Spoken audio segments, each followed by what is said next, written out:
guys, it's Mousie, and welcome to the next part in The Monster Loves You. We're going along a life journey of a little monster. Alright, here we go. You wake up inside of a well-appointed hovel. This is your home now. Start living as an adolescent monster. Look at us! We're cute. We're amazing. Oh, look at this. Look at our cute little world. Enter the big bad world. There's an adventure in town. Oh, there's a castle one. You and Gobclaws are playing Toss the Kitten. You're winning 2-1. When crash, you miss. And the kitten shatters Hamrag's window. Oops, stick around. Hamrag comes crashing out of his hovel, still half asleep, but the way angry. Who did this? I'll drown you in the spawning vat. I cannot tell a lie. Perhaps we should have been more careful. Hamrag yells until he gets tired, then after thought he grabs the kitten from you and eats it before slamming his front door. He ate the kitten! Oh gosh! Globclaw sighs. I was going to eat that kitten. Roast kitten. Oh my goodness. This is terrifying. Absolutely terrifying. Alright. I'm actually kind of intrigued by this one right here. It looks a little bit. Squeak thud! Squeak thud! Squeak thud! You follow the odd sound until you find Gobclaws. She's dragging a dusty, broken wagon back home. Looks like hard work. Ask her what's in the wagon. The wagon's full of more wagon pieces. I might be able to put it back together. Can you help me? From her limp, you gather she has busted a leg at some point. You flex your claws, still not fully healed from your recent fight. You could hurt yourself if you help her. Help her pull it. It's easier to move with both of you helping. Gobclaws thanks you, and the two of you enlist the scapegoat to help even more. It has 3 eyes, look at that! And a cute little bow. Aw, that's adorable. The goat is strong enough to give you a wagon ride once the wheels are on, and he does. Alright. We are getting those kindness points, though. Let's be brave. Nash Nash is picking on Tiny Blisttree. She gets knocked down every time she gets up. Nash Nash asks if you want to help.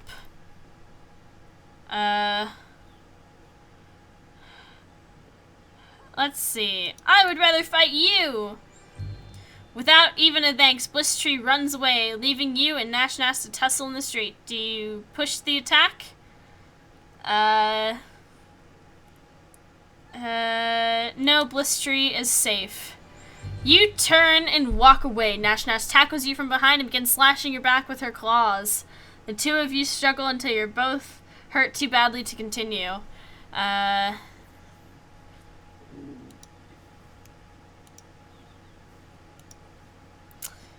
Nash Nash, too badly, Nash Nash says, good fight!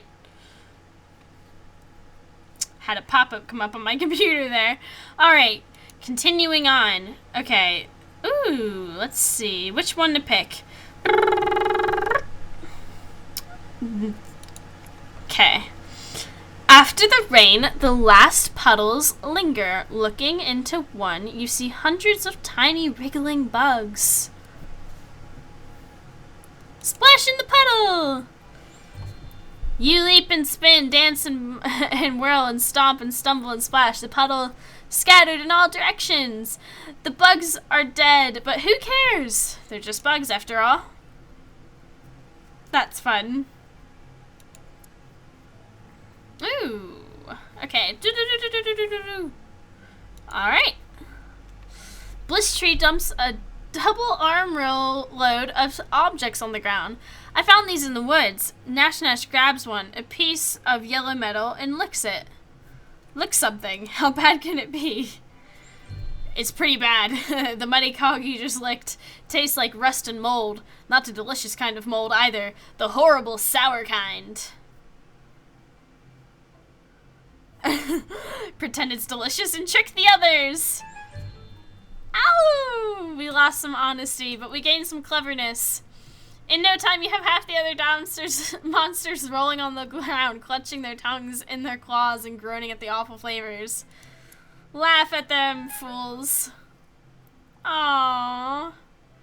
Some of your victims try to get up and punish you, but they're still confused from the bad taste in their maws. You escape with your hide intact. Aw, I didn't like that. I want to be a good monster. Alright.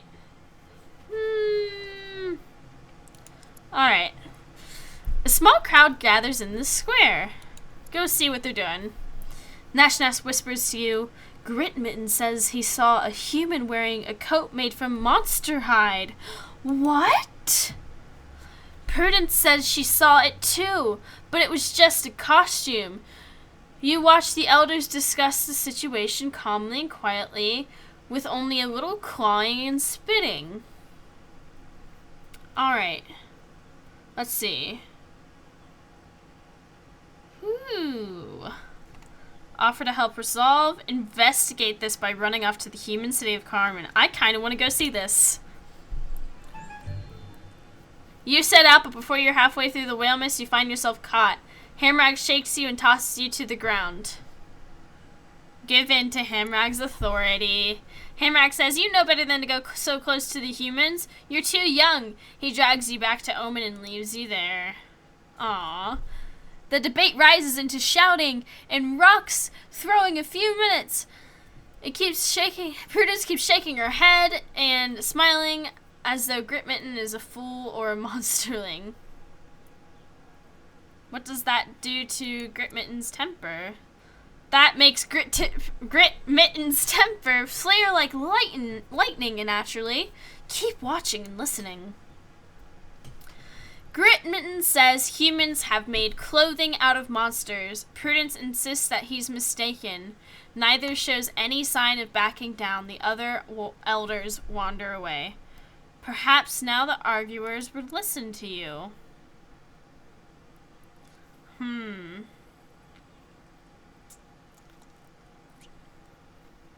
gonna support Prudence. Prudence nods to you and says, see, I'm always right. Humans wear clothes all the time. This fool just thinks some animal's hide is from one of us. Some slimy animal, perhaps. Yeah, like a big furry snail. Ooh. Alright, here we go. Kind of interested as to what this teeth one is. As you're walking down the street, you feel a stinging sensation. Something just bit your foot. Get it off! When you look down, you see a small pile of human teeth. Ugh, in a small wire mesh bag. Some monster must have dropped them. Ooh. Human teeth? They're human teeth from baby humans. Aw. Some monsters collect them and play a game with them. Like marbles, right? Help find the owner. Oh, I didn't even read that. You visit Mousie Merle, who agrees to publish a found ad in the Omen Harbinger. If you want, she says, I can do a feature on how honest you were today. Give them all back and skip the feature. When he sees the ad in the paper, Hamrag comes and gets his teeth back. You don't step up and take credit, but Mupsy whispers something to Hamrag, who looks at you with dawning respect. Oh, we've got respect, baby. Woo!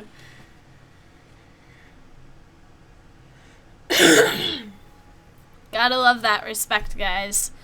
Alright, adventure in town.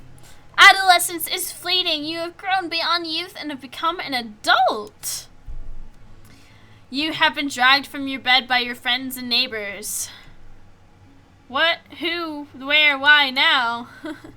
They tell you it's time to grow up. You're taken into the woods. This sounds like a hazing incident. What's going on here? The neighbors throw you into the center of a great circle of monsters, all older than you. They whisper to each other and then look at you and then whisper some more. Get on, getting on. The monsters murmur and mutter and spit and snarl, and they're deciding what best defines you as a monster. Wait patiently. After a while, the muttering stops, though the murmuring goes on for some time after. Finally, the assembled monsters come to a decision. Well, what is it? The ring of monsters shuffles closer to you, forming a tighter circle. Elders loom over you while the smaller adults crouch low. The surroundings grow shadier and dark. Do your part in the ceremony of the adulation. The other monsters hold you in some respect. 5 out of possible 10 points. Good for them. Someone calls you clever. A roar of approval rises from the crowd. You knew it! All the monsters in the circle begin to hum, growl, and sing. It's a traditional serenade to the snake moon. Join in the serenade. It's easy to follow in the song for a smart monster like you. The performance draws everyone's conclusion, and everyone leaves you alone with your memories. Now then. Oh, look at that! You're an adult now! You'll grow stronger over time, but your personality is no longer as mutatable as it was when you were young. Onward to adulthood. Woo! Alright guys, that was part 2 of The Monster Loves You. We are still growing our monster. Once again, if you guys want me to continue doing this series, be sure to tell me down below. And I will upload the next part of it if you guys want it. Thank you guys for watching, and I will see you guys next time. Bye!